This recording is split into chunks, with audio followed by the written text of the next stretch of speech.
Bismillahirrahmanirrahim. Assalamualaikum warahmatullahi wabarakatuh. Dewan juri yang saya hormati, para ustadz dan ustazah, serta hadirin yang dirahmati Allah. Hadirin sekalian, pernahkah kita bertanya, apakah Ramadan kali ini akan menjadi Ramadan terakhir kita? Tahun lalu, mungkin kita masih bisa duduk bersama seseorang yang sekarang telah berada di alam kubur. Tahun lalu, mungkin kita masih bisa berkata, tahun depan saja dia berubahnya. Padahal, tidak ada yang tahu atau menjamin kita bahwa kita akan bertemu dengan bulan Ramadan berikutnya. Bulan Ramadan bukan sekedar bulan yang hadir setiap tahun. Ia adalah tamu agung. Ketika kita muliakan, maka ia menjadi penolong. Jika ia kita sia-siakan, maka ia menjadi saksi kelalaian. Hadirin yang dirahmati Allah, pertama, marilah kita buka majelis ini dengan khutbatul hajah. Innal hamdalillah nahmaduhu wa nasta'inuhu wa nastaghfiruhu wa na'udzu billahi min syururi anfusina wa min sayyiati a'malina may yahdihillahu fala mudhillalah wa may yudlilhu fala hadiyalah. Asyhadu an la ilaha illallah wa asyhadu anna Muhammadan abduhu wa rasuluh, amma ba'du. Hadirin yang dirahmati Allah, hari ini kita hidup di zaman yang serba cepat. Jempol lebih cepat daripada hati. Layar lebih sering disentuh daripada mushaf Al-Quran. Notifikasi lebih sering ditunggu daripada panggilan azan. Betul tidak? Tuh. Tapi di tengah dunia yang penuh kebisingan ini, Allah menghadirkan Ramadan, seakan berkata kepada kita, berhentilah sejenak, pulanglah. Allah berfirman dalam Al-Quran surat Al-Baqarah ayat 183. A'udzu billahi minasy syaithanir rajim.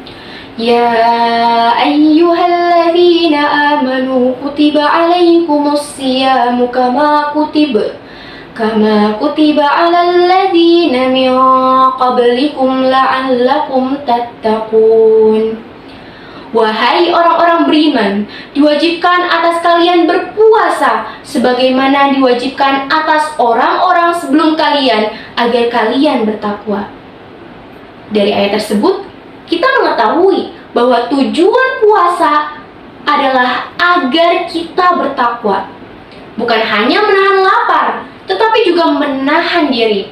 Kalau kita mampu menahan lapar 14 jam, mengapa begitu sulit menahan amarah 14 detik? Setuju? Setuju. Selain itu, ujian yang sangat perlu kita hadapi saat ini adalah lisan yang mudah menghujat, jari yang cepat menyebar fitnah, mata yang sulit menjaga pandangan. Rasulullah Shallallahu Alaihi Wasallam bersabda, barang siapa yang tidak meninggalkan perkataan dusta dan perbuatan buruk, maka Allah tidak butuh ia meninggalkan makan dan minum. Hadis riwayat Bukhari. Dari sini kita mengetahui, jika puasa tidak mengubah akhlak, artinya yang berpuasa hanya tubuh kita, tidak dengan hati kita. Hadirin yang dirahmati Allah, kita juga sadar di zaman ini, apa-apa semuanya bisa dipamerkan, bahkan ibadah bisa diumumkan. Padahal sahabat terdahulu sangat takut dengan syirik kecil. Apa itu syirik kecil? Rasulullah Shallallahu Alaihi Wasallam bersabda, sesungguhnya apa yang paling aku khawatirkan di antara kalian adalah syirik kecil. Sahabat bertanya, apa itu wahai Rasulullah? Beliau menjawab, riya. Bayangkan, seorang sahabat yang imannya setinggi gunung, bahkan sudah Allah janjikan surga, mereka masih takut ketika amalnya dirusak karena pujian. Bahkan ada yang menangis ketika amalnya diketahui. Bukan karena kurang sedekah, tapi takut kurang ikhlas. Masya Allah. Dari situ Ramadan hadir mengajarkan kita untuk membersihkan niat. Karena pada akhirnya yang menyelamatkan kita di akhirat bukanlah tepuk tangan dari manusia, tetapi penerimaan dari Allah. Hadirin yang dirahmati Allah, hari ini banyak orang yang lelah.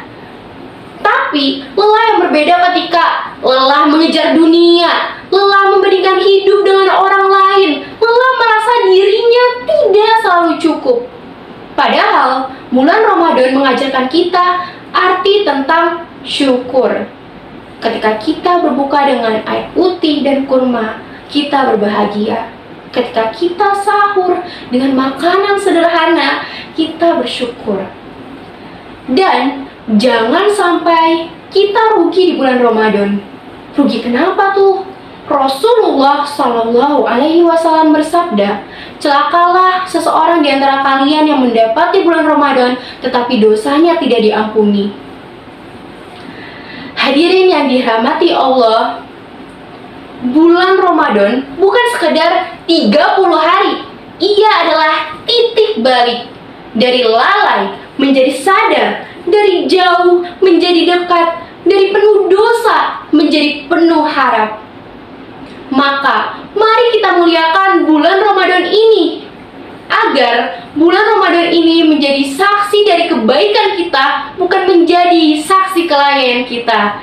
Mari kita muliakan dengan mari menjaga sholat, mari menjaga lisan, mari membersihkan niat. Rabbana taqabbal minna innaka antas sami'ul alim wa tub alaina innaka antat tawwabur rahim. Wassalamualaikum warahmatullahi wabarakatuh.